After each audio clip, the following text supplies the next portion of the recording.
नमस्कार, आप देख रहे हैं योगी अनकट।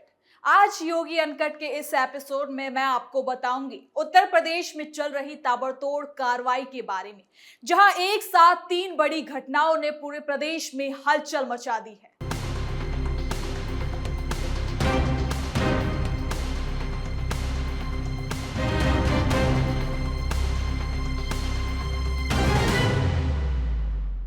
सबसे पहले बात करेंगे उस बड़े आतंकी मॉड्यूल की जिस पर यूपी एटीएस ने शिकंजा कसते हुए 2 संदिग्धों को गिरफ्तार किया है।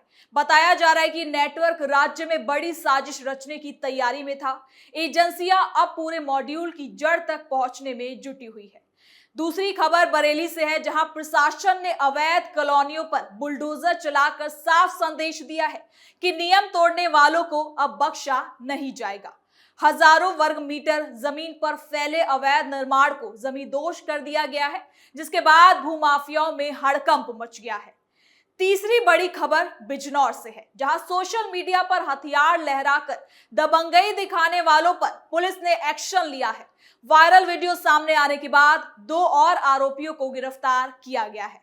तो आतंकवाद पर वार, अवैध कब्जों पर प्रहार और अपराधियों पर सीधा हमला। उत्तर प्रदेश में कानून का डंडा लगातार चल रहा है। तो चलिए योगी अनकट में जरा विस्तार से जानते हैं, बिना काट छाट के, आखिर इन तीनों कार्रवाइयों के क्या मायने हैं और सरकार क्या संदेश देना चाहती है।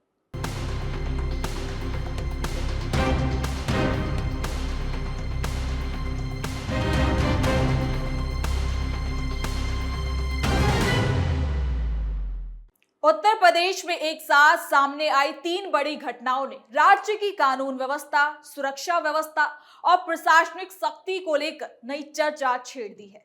एक तरफ आतंकवादी साजिश का बड़ा खुलासा हुआ है, दूसरी तरफ अवैध कॉलोनियों पर बुलडोजर चला है, तो तीसरी ओर सोशल मीडिया पर हथियारों का प्रदर्शन करने वालों पर पुलिस ने शिकंजा कसा है। इन तीनों मामलों ने साफ संकेत दिया कि राज्य में सुरक्षा एजेंसियां और प्रशासन अब हर मोर्चे पर एक्टिव नजर आ रही है।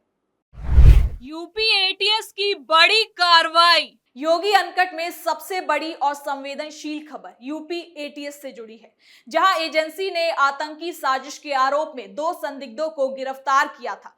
कल भी हमने योगी अनकट में आपको बताया था कि कैसे ये दोनों पाकिस्तान में बैठे आतंकियों के कांटेक्ट में थे, और अब शुरुआती जांच में सामने आया है कि गिरफ्तार आरोपी विदेशी आतंकी संगठनों और दुश्मन देशों से जुड़े नेटवर्क के कांटेक्ट में थे। जांच एजेंसियों को शक है कि राज्य के संवेदनशील इलाकों, खासकर इंडस्ट्रियल और शहरी इलाकों को निशाना बनाने की तैयारी की जा रही थी।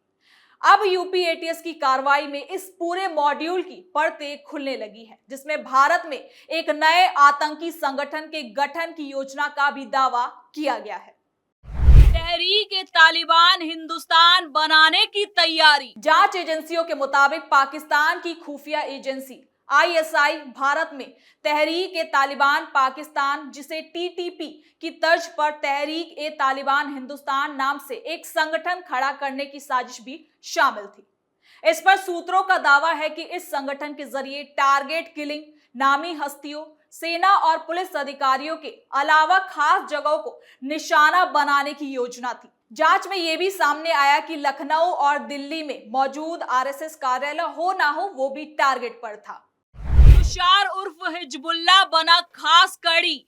इस नेटवर्क में मेरठ का रहने वाला तुषार उर्फ हिजबुल्लाह को एक खास कड़ी के रूप में चिन्हित किया गया है।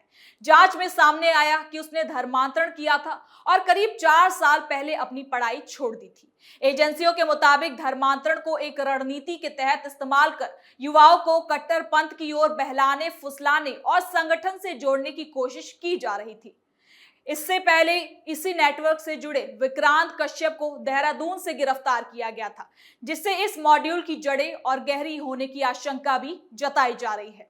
डिजिटल सबूतों से खुली परतें। तो वही जांच के दौरान तुषार के मोबाइल फोन से कई अहम सुराग मिलने का दावा भी किया जा रहा है।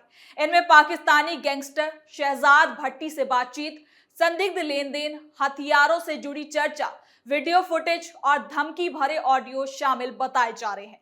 एजेंसियों का कहना है कि सोशल मीडिया प्लेटफॉर्म के जरिए युवाओं का ब्रेन वॉश कर उन्हें इस नेटवर्क का हिस्सा बनाने की कोशिश की जा रही है, जिससे ये मामला सिर्फ स्थानीय नहीं बल्कि एक बड़े नेटवर्क का मैसेज देता है। 30 दिन की न्यायिक हिरासत। आपको बता दें कि यूपी एटीएस ने नोएडा से तुषार और समीर खान को गिरफ्तार किया है। दोनों को अदालत में पेश करने के बाद अब 30 दिन की न्यायिक हिरासत में भेज दिया गया है। लेकिन अब तक जो जांच में कुल सामने आया वो है आरोपी लखनऊ और दिल्ली में हमलों की साजिश रच रहे थे, जिसके बाद एटीएस अब इनके दूसरे कॉन्टैक्ट, फंडिंग नेटवर्क और इनके दूसरे सहयोगी की तलाश में भी जुट गई है। बरेली में चला बुलडोजर, एक्शन से मचा हड़कंप। अब योगी अनकट में दूसरी बड़ी खबर बरेली से सामने आई है, जहां प्रशासन ने अवैध कॉलोनियों पर बुलडोजर चलाकर बड़ा संदेश दिया है। हजारों वर्ग मीटर जमीन पर फैली अवैध बसावट को प्रशासन ने ध्वस्त कर दिया। अधिकारियों के मुताबिक ये कॉलोनी बिना वैध नक्शा, बिना परमिशन और नियमों को दरकिनार कर विकसित की जा रही थी। लंबे समय से शिकायतें मिल रही थी, जिसके बाद जांच हुई और फिर कार्रवाई का फैसला लिया गया। कार्रवाई के दौरान प्रशासनिक अधिकारी, नगर निगम की टीम और भारी पुलिस बल मौके पर मौजूद रहे, क्योंकि बुलडोजर के पहुंचते ही इलाके में हलचल मच गई। कई लोग मौके पर इकट्ठा हो गए, लेकिन प्रशासन ने बिल्कुल साफ कर दिया कि अवैध निर्माण किसी भी कीमत पर बर्दाश्त नहीं किया जाएगा।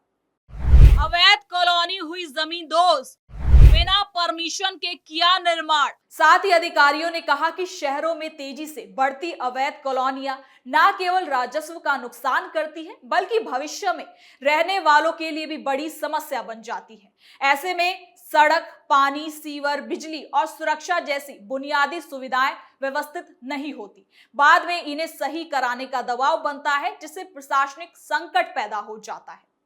तो वही बरेली की इस कार्रवाई को राज्य सरकार की उस नीति से भी जोड़कर देखा जा रहा है, जिसमें अवैध कब्जों, भूमाफिया और बिना परमिशन के निर्माण पर लगातार सख्ती दिखाई जा रही है। पिछले कुछ सालों में कई जिलों में बुलडोजर कार्रवाई सुर्खियों में रहा।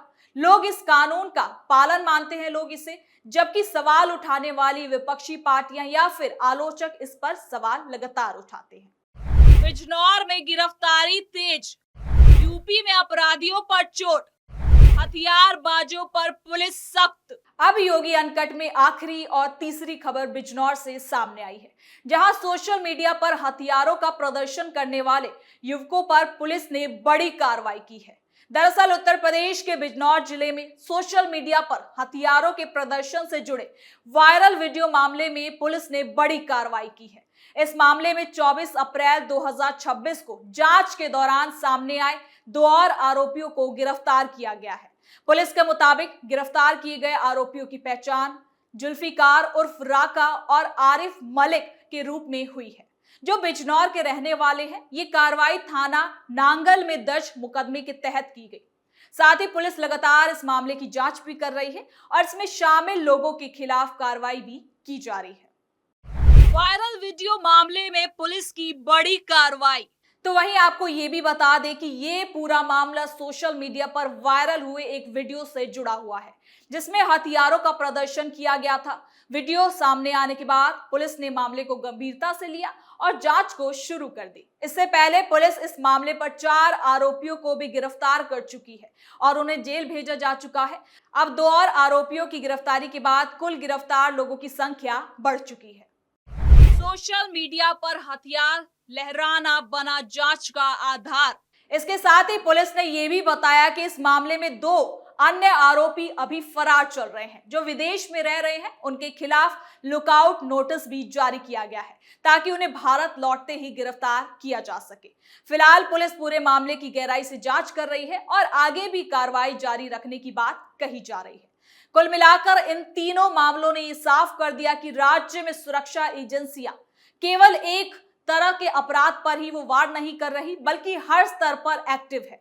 आतंकी नेटवर्क पर शिकंजा, अवैध निर्माण पर बुलडोजर और दबंगई दिखाने वालों की गिरफ्तारी, ये तीनों कदम प्रशासनिक शक्ति का बड़ा संदेश है। अब आने वाले समय में ये देखना खास होगा कि इन कार्रवाइयों का जमीनी असर आखिर कितना होता है और क्या इससे कानून व्यवस्था पर जनता का भरोसा और मजबूत होता है। तो फिलहाल के लिए योगी अनकट में इतना ही। देखते रहिए कैपिटल टीवी उत्तर प्रदेश। कल फिर मिलेंगे नई खबर के साथ। धन्यवाद।